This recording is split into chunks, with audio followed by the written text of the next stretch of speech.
Hello everyone, welcome to my channel. আশা করি সবাই ভালো আছেন। আজকের ভিডিওতে ইনশাআল্লাহ আলোচনা করব বাংলাদেশ থেকে ইতালিতে ইতালির কোন কোন স্টেটে বাংলাদেশ থেকে রেগুলার ফ্রুটস ভেজিটেবলস এক্সপোর্ট হইতেছে এবং কোন কোন এয়ারলাইন্স সাধারণত এই প্রোডাক্টগুলো ক্যারি করতেছে এবং এই সময়ে যে বাংলাদেশের যে শীতের পরবর্তী গরমকালীন সময় বাংলাদেশ থেকে কি কি ফ্রুটস এবং ভেজিটেবলস ইতালিতে যাচ্ছে, কোন প্রোডাক্টগুলো যাচ্ছে সেটা নিয়ে। সো বেসিক্যালি আমরা ইতালি করতেছি প্রায় 2019 সাল থেকে।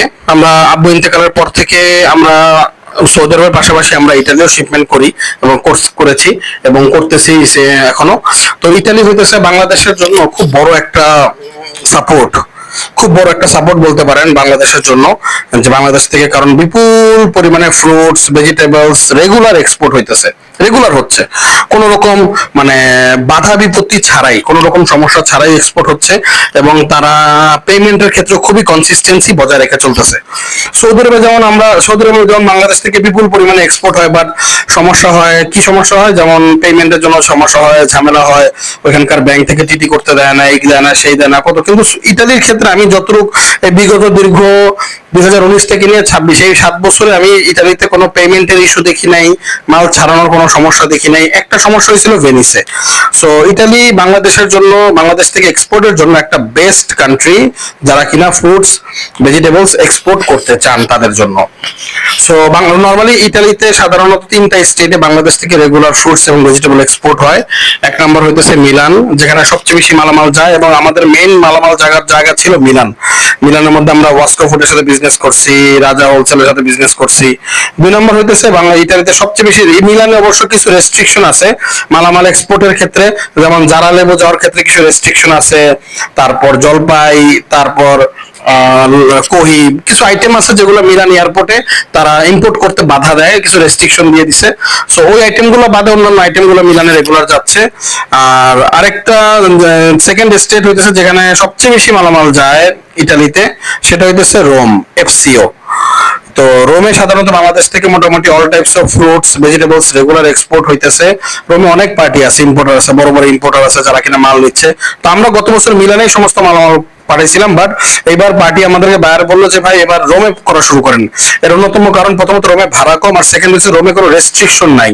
রোমে আপনি যে মালামাল গুলা রোমের সমস্ত মালামাল আপনি চালাইতে পারবেন, যারা লেবু কোহি টোহি যা আছে যেগুলো মিলানে ব্যান্ড, ওগুলো রোমেও চালাইতে পারবেন, এক্সপোর্টের অনুমতি আছে। সেই জন্য আমরা এই বছর রোমেই মাল করতেছি, পার্টিকে বাইরে রোমেই মাল দিচ্ছি, ইতালি রোমে। এবং মিলানের ক্ষেত্রে যেমন এয়ারলাইন্স এর মধ্যে শুধু এমিরেটস আছে যেটা যায়, আর কাতার এয়ারলাইন্স আছে যেটা কার্গো শিপমেন্ট গুলা ক্যারি করতেছে। আর রোমের ক্ষেত্রে সাধারণত 2-3টা এয়ারলাইন্স আছে, 3টা।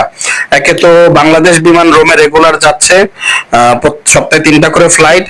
এমিরেটস এয়ারলাইন্স রেগুলার রোমে যাচ্ছে, সপ্তাহে 6 দিন বা 7 দিনই ফ্লাইট। আর একটা হইতেছে কাতার এয়ারলাইন্স যাচ্ছে।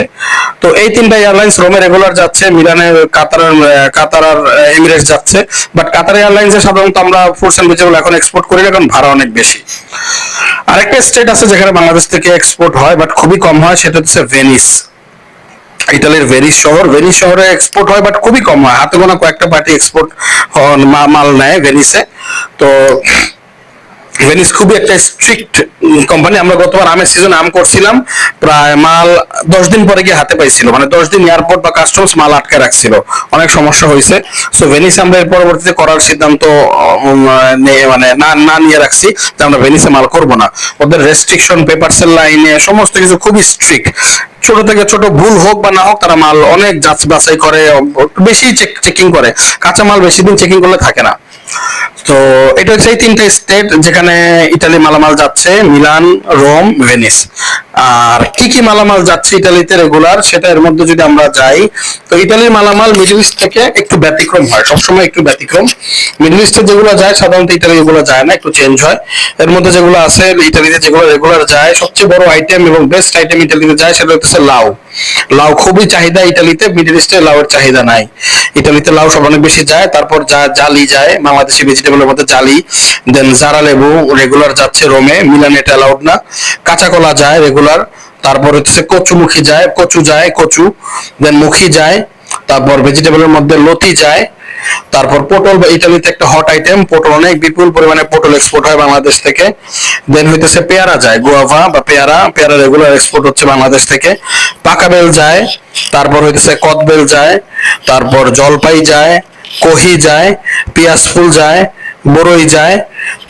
বড়ইয়ের মধ্যে মিষ্টি বড়ইও যায়, টক বড়িও যায়, টক মিষ্টি বড়িও যায়। আর কহি লতি কচু এগুলোর মধ্যে এগুলো যায়। তারপর হইতেছে পেঁয়াজ ফুল যায়, যেটা বলছি সম্ভবত। এই যে আইটেম গুলো, এই যে 10-12টা আইটেম, এগুলো রেগুলার বাংলাদেশ থেকে যাচ্ছে। গ্যান্ডারি যায়, আখ বা গ্যান্ডারি যেটা আমরা বলি, আখ বা গ্যান্ডারি এগুলো রেগুলার যাচ্ছে। সো বেসিক্যালি এই আইটেমের মধ্যে আবার যখন দেখা যায় যে আমরা সিম যায়,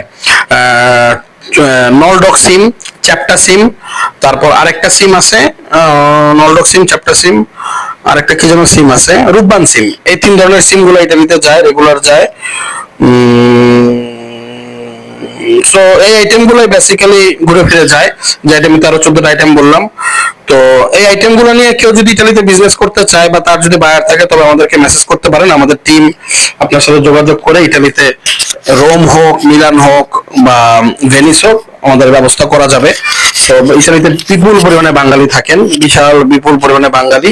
তো বাঙালিরা সাধারণত ইটালিতে সবজির ক্ষেত্রে সাধারণত ভালো ভালো সবজিগুলাই নেয়, এবং বাঙালি থেকে যে সবজিগুলো যায় সেগুলো চলে, সেগুলো নিচ্ছে, এই আর কি। সো কেউ যদি ইটালিতে মালামাল লাগে যোগাযোগ করতে পারেন। আমি আমার বাইরের সাথে কথা বলে তাদের কাছে ওই মালামাল ইম্পোর্টের জন্য আর কি, যেগুলো ইম্পোর্টের জন্য বাল্ক কোয়ান্টিটিতে আমরা পৌঁছে দেওয়ার ব্যবস্থা করব। Thank you for watching my video.